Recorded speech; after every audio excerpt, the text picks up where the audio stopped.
if congressional leaders are skeptical over the deal, the Israeli Prime Minister is downright furious. He says the deal is a mistake of historic proportions, and he predicts that lifting the sanctions then allows Iran access to hundreds of billions of dollars to fund aggression, to fund terror.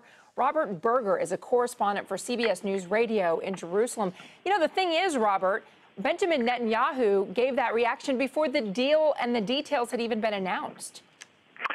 Well, yes, he basically the Israelis wanted the United States and the world powers to dismantle Iran's nuclear program. That means, take away their centrifuges, which didn't happen, and he knew that wasn't going to happen, and the United States said it wasn't realistic to expect that. But what the Israelis, the bottom line for Israel is that Iran remains a nuclear threshold state. In other words, if it decides at some point that it doesn't like this agreement and it wants to, fire up its centrifuges, it can. It's got thousands of centrifuges that it can fire up, and within a year or so, according to experts, it could acquire a nuclear weapon. So that's what worries the Israelis.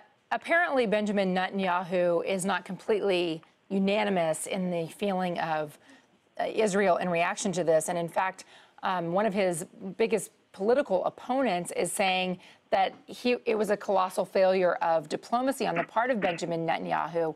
He says, "I'm also not thrilled by Obama's policies." This is his quote in The Guardian. But Netanyahu crossed a line that caused the White House to stop listening to Israel. In the last year, we weren't even in the arena. We had no representative in Vienna. Our intelligence cooperation was harmed, and the door to the White House was closed to us.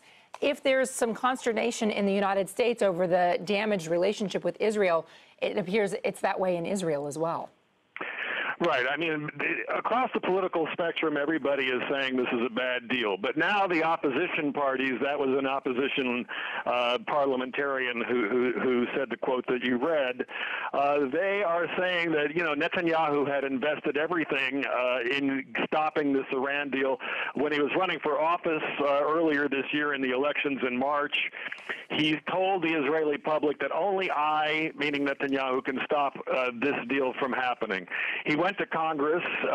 He gave that famous speech back in March. That really damaged relations with the White House.